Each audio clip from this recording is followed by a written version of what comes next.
गुरु प्यारी साध संगत जी, राधा स्वामी। गुरु प्यारी संगत जी, जीवन जितना दिखाई पड़ता है उतना ही नहीं है। बहुत कुछ है जो दिखाई नहीं पड़ता। सच तो यह है कि जो दिखाई पड़ता है वह उसके समक्ष कुछ भी नहीं है जो दिखाई नहीं पड़ता। एक वृक्ष को हम देखें, आकाश में फैली हुई शाखाएं दिखाई पड़ती हैं, हवाओं में नाचते हुए पत्ते दिखाई पड़ते हैं, सूरज की किरणों में मुस्कुराते हुए फूल दिखाई पड़ते हैं, लेकिन वे जड़ें नहीं दिखाई पड़ती जिनके बिना वृक्ष बिल्कुल ही नहीं हो सकेगा। वे जड़ें पृथ्वी के नीचे छिपी हुई हैं, और अगर कोई उन जड़ों को भूल जाए तो वृक्ष के प्राण उसी क्षण क्षीण होने शुरू हो जाएंगे। जो वृक्ष बाहर दिखाई पड़ता है वह उस वृक्ष के ऊपर निर्भर है जो जमीन के नीचे छिपा हुआ है और जो दिखाई नहीं पड़ता है।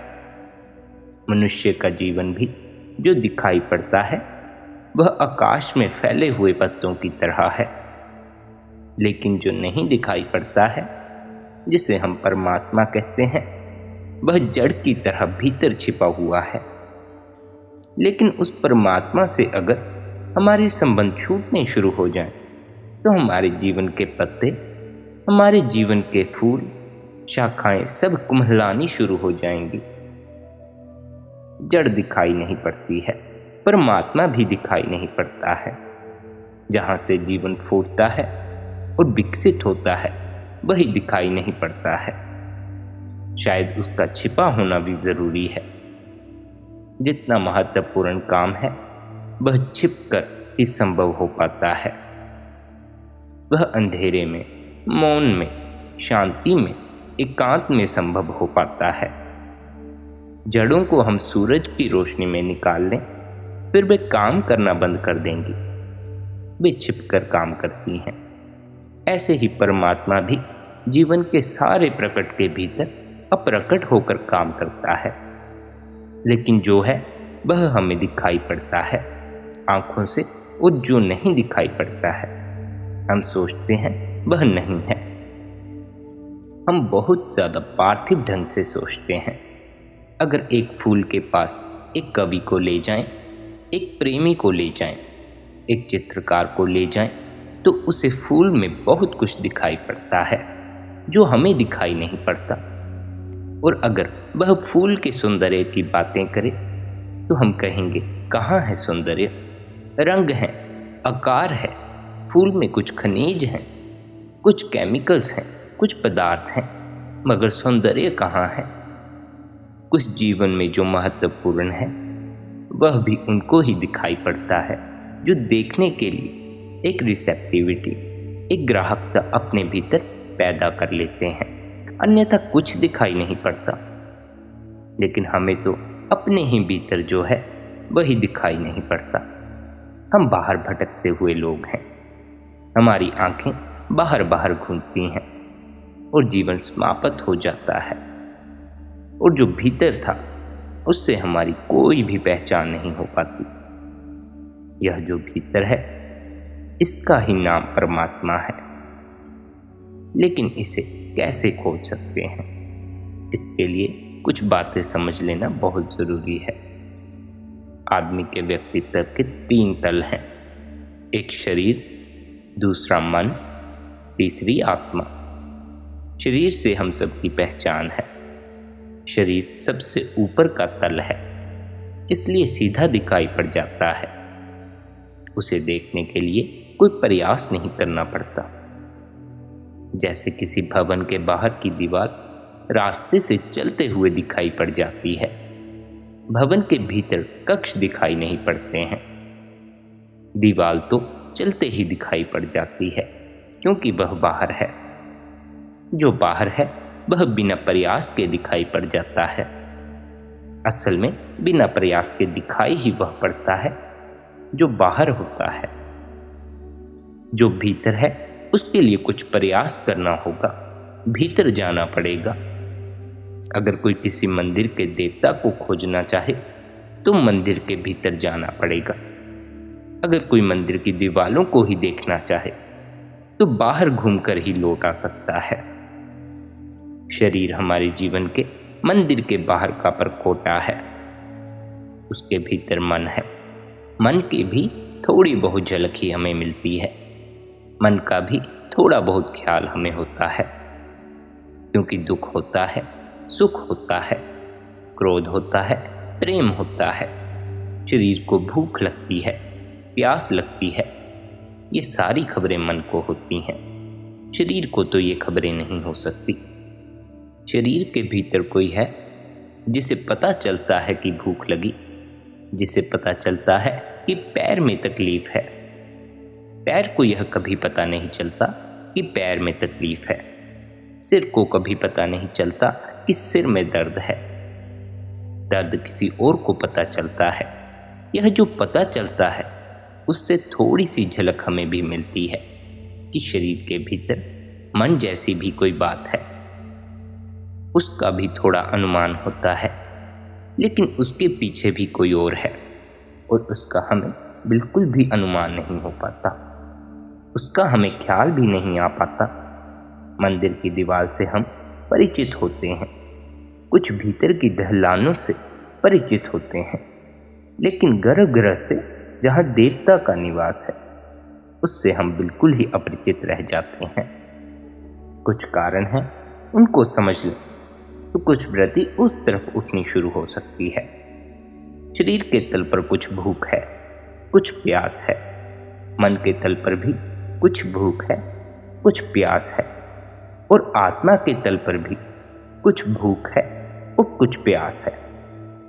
शरीर के तल पर जो भूख है उसे हम पूरा करते रहते हैं। शरीर मांग करता है। अगर शरीर को उसकी ज़रूरतें पूरी ना हो तो शरीर कष्ट में पड़ जाता है। अगर भूख लगी है और रोटी ना मिले तो शरीर कष्ट में आ जाएगा। कष्ट का मतलब है वह जोर से मांग करने लगेगा कि रोटी दो।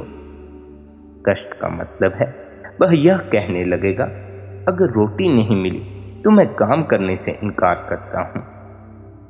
कष्ट का मतलब है कि वह कहेगा कि अगर रोटी नहीं मिली तो मैं मर जाऊंगा। कष्ट का मतलब है इस बात की खबर कि शरीर सहयोग छोड़ रहा है, इनकार कर रहा है। आपको रोटी देनी पड़ेगी, पानी देना पड़ेगा, हवा देनी पड़ेगी, कपड़े देने पड़ेंगे, गर्मी सर्दी की हिफाजत करनी पड़ेगी। शरीर पूरे वक्त अपनी मांग कर रहा है।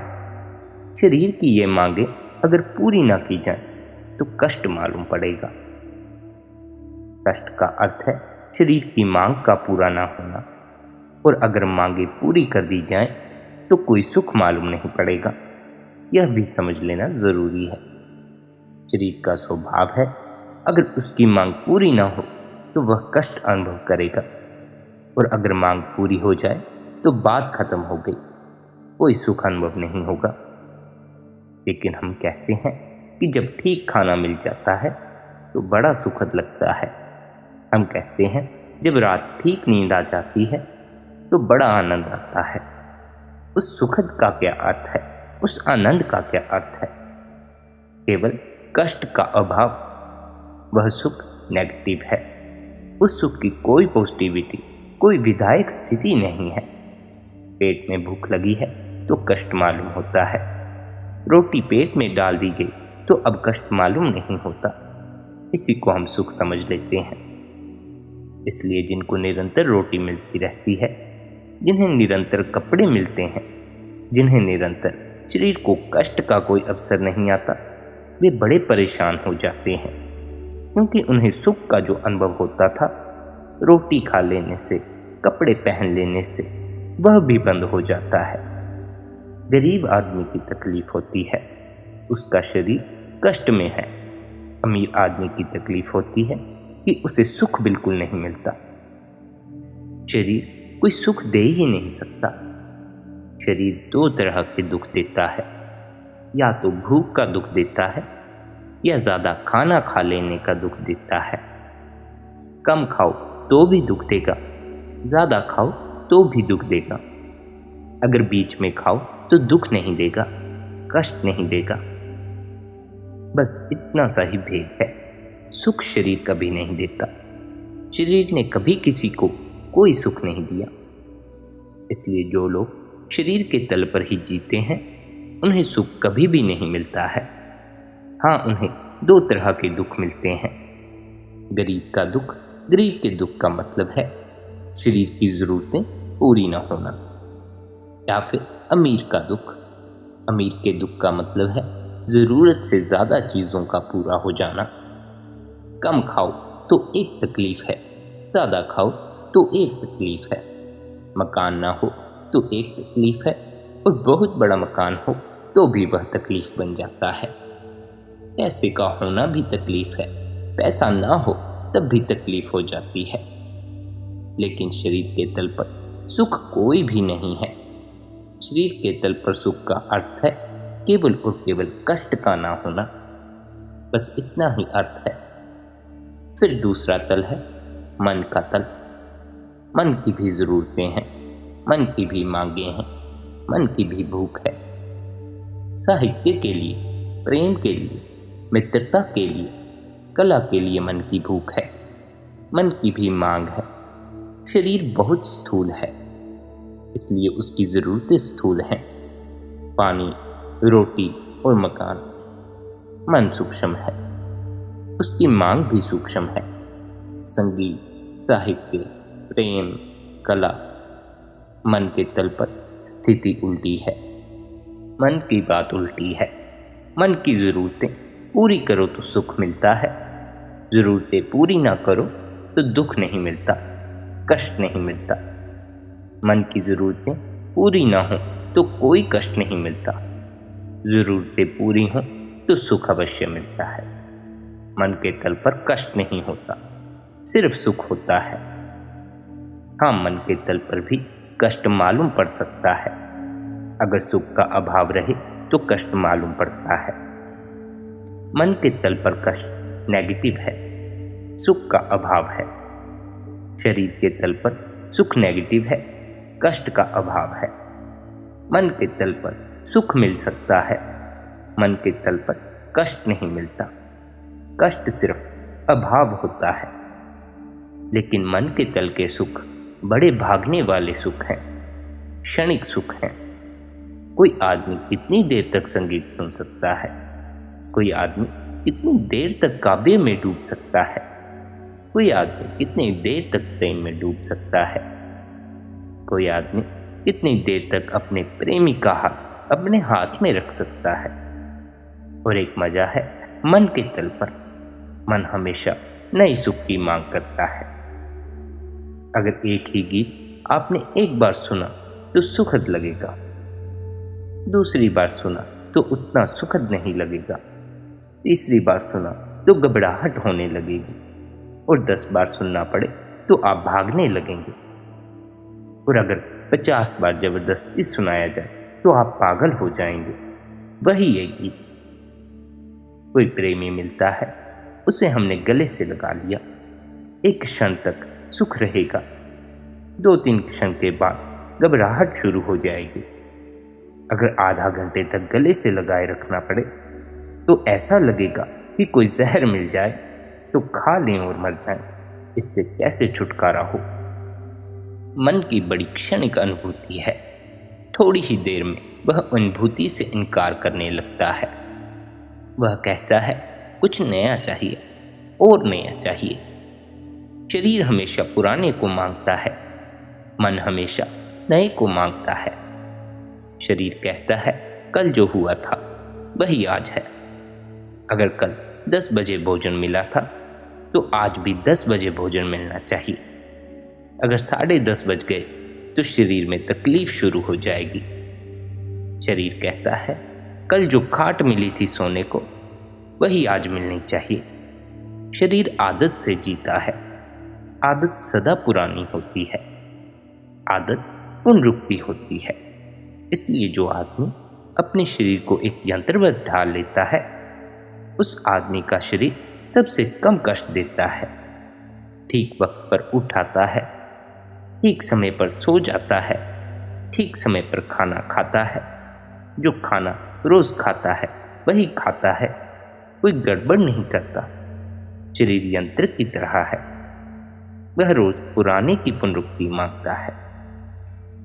अगर शरीर को रोज रोज नया दो, शरीर तकलीफ में पड़ जाता है, शरीर कष्ट में पड़ जाता है। शरीर एडजस्ट नहीं हो पाता नए के लिए। शरीर की सारी मांग पुरानी है, इसलिए जो पुरानी दुनिया थी उसमें शरीर बहुत आराम में था, सब बंधा हुआ काम था।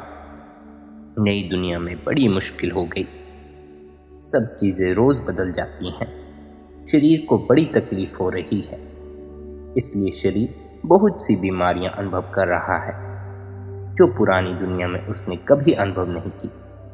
नई बीमारियां, नई तकलीफें शरीर के लिए खड़ी हो गई हैं, क्योंकि शरीर की सारी व्यवस्था टूट गई है। एक आदमी अगर हवाई जहाज से हिंदुस्तान से यूरोप जाए तो सफर के दौरान सब बदल जाता है।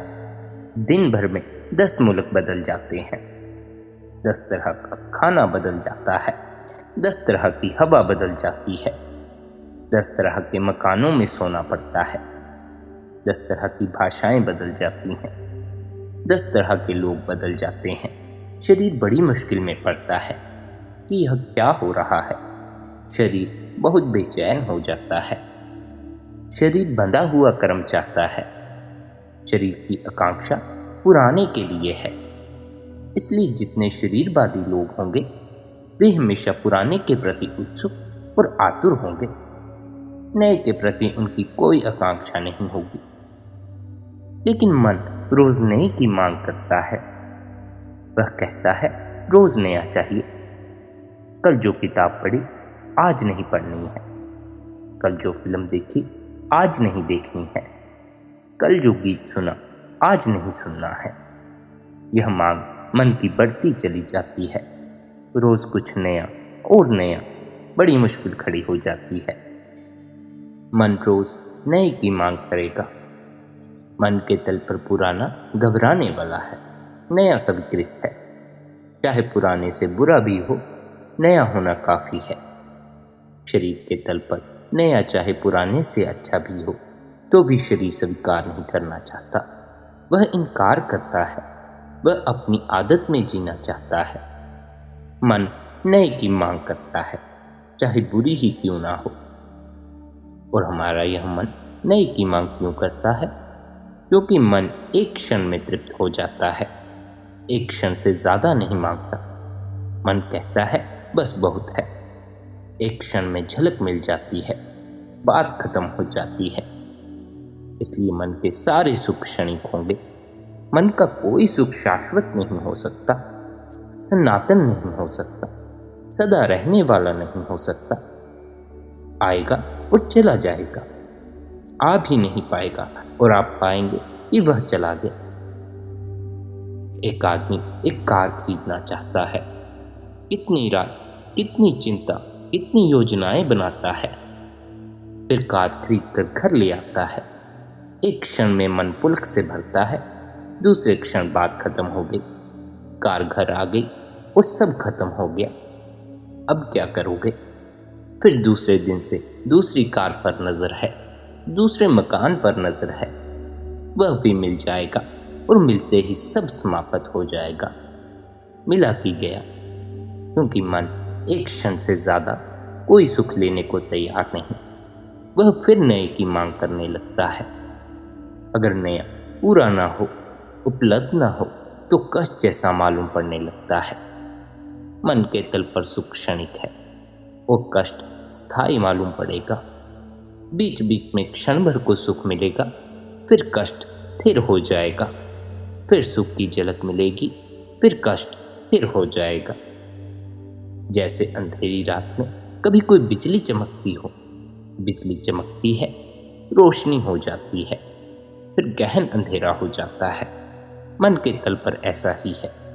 नई चीज मिलती है, एक चमक, एक बिजली गूंज जाती है, फिर अंधेरा हो जाता है। 24 घंटे में कितनी नई चीजें पाई जा सकती हैं। मन के तल पर सुख की झलक मिलती है, सुख क्षण भर को मिलता है, फिर खो जाता है। जो आदमी शरीर के तल पर ही जिएगा उसे कोई सुख नहीं मिलेगा। जो आदमी मन के तल पर जिएगा उसे क्षणिक झलक मिलेगी, लेकिन स्थायी सुख नहीं मिलेगा। तीसरा तल आत्मा का है। आत्मा की भी भूख है। जैसे शरीर की भूख है, मन की भूख है, आत्मा की भी भूख है। जैसे शरीर की प्यास है, मन की प्यास है, ऐसे ही आत्मा की भी प्यास है। आत्मा की भूख या आत्मा के भोजन का नाम ही परमात्मा है। वह जो आत्मा चाहती है उसकी भी प्यास और भूख है। और आत्मा के तल पर एक मजे की बात यह है कि जब तक परमात्मा न मिले तब तक आदमी की जिंदगी एक बेचैनी होगी, एक अशांति होगी। उसे चाहे पता हो या ना पता हो इस भीतरी भूख का, उसकी जिंदगी में एक बेचैनी, भीतर एक रेस्टलेसनेस सरकती रहेगी। उसे हमेशा ऐसा लगेगा कुछ खोया हुआ है, कुछ है जो अब तक नहीं मिला। उसे पता भी नहीं है कि क्या खोया हुआ है, क्योंकि जो मिला ही नहीं है उसके खोने का पता कैसे हो सकता है। लेकिन एक अनजान बेचैनी, एक अनजान परेशानी, एक अशांति 24 घंटे, चाहे खाना मिल जाए फिर भी उसे लगेगा कुछ है जो खोया हुआ है। मकान बन जाए फिर भी लगेगा बन गया सब, लेकिन अभी भी कुछ है जो नहीं मिला। संगीत सुनकर सुख मिला, लेकिन फिर भी कुछ ऐसा लगेगा कि छूट गया। मन का सब मिल जाए, शरीर का सब मिल जाए, फिर भी पीछे एक खालीपन, एक एम्प्टीनेस भीतर सरकती रहेगी। वह पीछे से चोट करती रहेगी। वह चोट आत्मा की भूख है। वह आत्मा की भूख कहती है जब तक परमात्मा ना मिल जाए तब तक सब मिला हुआ धोखा है। इस आत्मा की भूख को भी समझ लेना चाहिए। नहीं मिलता है परमात्मा तो एक अनजाना दुख पूरे जीवन में छाया रहेगा। शरीर की तृप्तियां मिलेंगी, मन के सुख मिलेंगे, सब झलकेंगे, खो जाएंगे, लेकिन एक स्थायी स्वर दुख का, एक उदासी, एक बेचैनी, एक चिंता पूरे वक्त पीछे खड़ी रहेगी। जब तक वह अनुभूति नहीं मिलती जिसको कि हम परमात्मा कहते हैं, तब तक यह बेचैनी खड़ी रहेगी। और जैसे ही उस अनुभूति की एक झलक मिल जाए, यह बेचैनी बिल्कुल समाप्त हो जाएगी, जैसे कभी थी ही नहीं। और एक बार वह झलक मिल जाए तो वह झलक फिर कभी खोती नहीं है। शरीर को रोज भोजन देना पड़ता है, फिर 24 घंटे में भोजन चूक जाता है। फिर भोजन दो, फिर पानी दो, फिर पानी चूक जाता है। शरीर को 24 घंटे दो तब शरीर शांत रहता है। मन को कितना ही दो, वह एक क्षण में चूक जाता है। वह कहता है और चाहिए, उसकी भूख एक क्षण में बदल जाती है। आत्मा को एक बार दे दो, फिर दोबारा उसकी मांग नहीं होती। जो मिल गया वह मिल गया और वह सदा के लिए मिल जाता है। शरीर के तल पर सुख नहीं होता, सिर्फ कष्ट होते हैं या कष्ट का अभाव होता है। मन के तल पर सुख होता है, कष्ट नहीं होता या सुख का अभाव होता है, जिसे हम कष्ट समझते हैं। आत्मा के तल पर दुख होता है या फिर आनंद होता है। दुख गया कि फिर जो शेष रह जाता है वह आनंद है। उस आनंद की तलाश ही धर्म है। उस परमात्मा नाम के भोजन की खोज, उस खोज का विज्ञान ही धर्म है। और आज के इस सत्संग में हम यही जानने वाले हैं कि उस परमात्मा नाम के भोजन को कैसे पाया जा सकता है।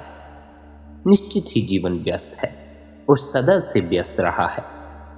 व्यस्त रहने के दो कारण हैं। एक तो कारण है शरीर और मन की जरूरतें पूरी करनी है। पूरी करनी है तो व्यस्त रहना पड़ेगा। जिसको शरीर की ही जरूरतें पूरी करनी है उसे बहुत व्यस्त नहीं रहना पड़ेगा, क्योंकि शरीर की जरूरतें बड़ी सीमित हैं।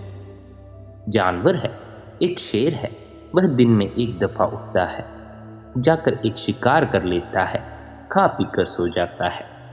उसकी ज़रूरत खत्म हो गई। फिर दिन भर वह व्यस्त नहीं रहता। भोजन मिल गया, बात खत्म हो गई। जानवर सिर्फ शरीर के तल पर जीता है।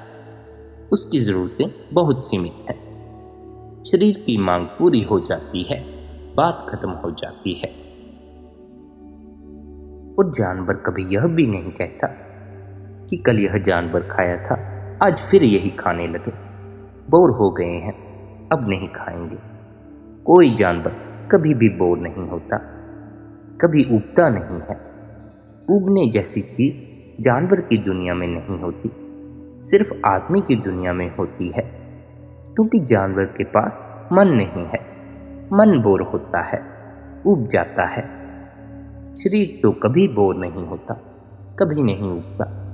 जो उसे कल मिला है वही दे दो, मज़े से प्रसन्न होकर तृप्त हो जाता है, बात खत्म हो जाती है। शरीर तो एक यंत्र है, इसलिए जानवर ज़्यादा व्यस्त नहीं है। जानवर बिल्कुल ही व्यस्त नहीं है। एक कुत्ते को देखो, एक बिल्ली को देखो। बिल्ली व्यस्त दिखाई पड़ेगी जब तक चूहा ना मिल जाए, फिर उसके बाद बात खत्म हो गई। जिस आदमी का व्यक्तित्व शरीर पर खत्म हो जाता है, वह आदमी जानवर से ज़्यादा नहीं है। उसके और जानवर के भी बुनियादी फर्क नहीं है। जो आदमी सोचता है कि खाना पीना, कपड़े पहन लेना, बस आ गई समाप्ति, वह आदमी जानवर के तल पर जी रहा है। उस आदमी की जिंदगी में भी एक तरह का संतोष होगा, क्योंकि जानवर बिल्कुल संतुष्ट मालूम पड़ते हैं। उस आदमी की जिंदगी में एक तरह की निश्चिंतता होगी। जानवर बिल्कुल निश्चिंत मालूम पड़ते हैं। उस तरह के आदमी के जीवन में बहुत चिंता नहीं होगी। लेकिन वह आदमी ना तो उन सुखों को जान पाएगा जो मन के हैं, और ना उन आनंदों को जान पाएगा जो आत्मा के हैं। आदमी ऊबता भी है, हंसता भी है, क्योंकि उसके पास मन है, और मन की खुशियां भी हैं, और मन की गैर खुशियां भी हैं। लेकिन शरीर के तल पर ही अगर आदमी रह जाए तो वह मशीन की तरह जीता है और समाप्त हो जाता है। उसे पता ही नहीं चलता कि उसके भीतर क्या क्या छिपा था। कौन से रहस्य, कौन से अनजाने लोग, कौन सी यात्राएं बाकी थी, जिन्हें वह करता तो जीवन धन्य हो जाता। वह उसे पता नहीं चलता। कुछ लोग शरीर पर रुक जाते हैं, कुछ लोग शरीर से ऊपर उठते हैं और मन के सुखों की खोज करते हैं। मन के सुख बड़े अद्भुत हैं, लेकिन बड़े सपनीले हैं, बड़े भ्रमीले हैं, आ भी नहीं पाते और चले जाते हैं। कैसा अद्भुत है प्रेम का सुख, कैसी अद्भुत है मन की गहराइयाँ। लेकिन बस एक क्षण को छुआ और खो देना बहुत भ्रामक है, बहुत काल्पनिक है। जो प्रिय नहीं, उससे मिलने पर दुख होता है। लेकिन प्रियजन से मिलते वक्त भी डर बना रहता है कि कहीं प्रियजन खो ना जाए, और वह डर उस सुख को भी क्षीण कर जाता है।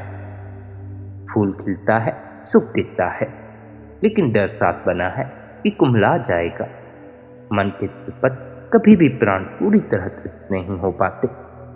फूल खिला भी नहीं कि कुम्हलाना शुरू हो जाता है। वहाँ कोई स्थिरता नहीं है, वहाँ कोई स्थायित्व नहीं है। इसलिए जो लोग मन में जीते हैं वे बड़ी चिंता में जीते हैं। वहाँ 24 घंटे एक कंपन चलता रहता है। अब गया, अब गया, सब खो जाएगा। और जो मिलता है वह मिलते ही हाथ से छूट जाता है। जैसे कोई पानी पर मुट्ठी बांधे हाथ डालता है तो लगता है पानी हाथ में है। मुट्ठी भींदी कि खाली मुट्ठी रह जाती है, मुट्ठी बांधी कि खाली रह जाती है। पानी बाहर हो जाता है। मन के सुख में हाथ डालो तो लगता है बहुत सुख मिल रहा है। मुट्ठी बांधो तो पता चलता है मुट्ठी खाली रह गई, सुख कहीं खो गया। मन की दुनिया में जीना एक चिंता में जीना है। मन की दुनिया में जीना एक बेचैनी में जीना है। लेकिन कुछ लोग मन की दुनिया में जीते हैं और वहीं समाप्त हो जाते हैं। जो मन की दुनिया में जीते हैं उनके विक्षिप्त होने का बहुत डर है। शरीर की दुनिया में जीने वाला आदमी कभी पागल नहीं होता। क्योंकि वह आदमी ही नहीं होता, वह आदमी से नीचे होता है। पागल होने के लिए भी आदमी होना जरूरी है। लेकिन जो मन की ही दुनिया में जीते हैं वे करीब करीब पागलपन में जीते हैं। इसलिए जितना ज्यादा मन की दुनिया में जीना शुरू होगा उतना ही पागलपन बढ़ता जाएगा। जो लोग मन पर रुक जाते हैं वे बड़ी गलत मंजिल पर रुक जाते हैं। वे शरीर से आगे बढ़े यह तो अच्छा किया, लेकिन अभी और आगे बढ़ना था, रुक नहीं जाना था। वह जो तीसरी पुकार है वह परमात्मा की पुकार है, वह और आगे से आ रही है। फिर वहाँ एक जगह है जिसके आगे भी कुछ नहीं, जिसके पीछे भी कुछ नहीं, जहाँ पहुँचने के बाद फिर पाने को कुछ शेष नहीं रह जाता, क्योंकि पाने की तभी तक इच्छा रहती है जब तक भीतर दुख है। दुख धक्के देता है कि पाओ कुछ ताकि मैं मिट जाऊं। जब दुख मिट गया पाने की दौड़ बंद हो जाती है, और जब वह मिल गया जो सब कुछ है तो पाने को कुछ शेष नहीं रह जाता। प्यारी साथ संगत जी, समय की सीमा को देखते हुए आज का यह सत्संग यहीं समाप्त करते हैं। आपने इतने ध्यान और इतने प्रेम से सत्संग सुना, इसके लिए आप सभी का धन्यवाद। राधा स्वामी जी।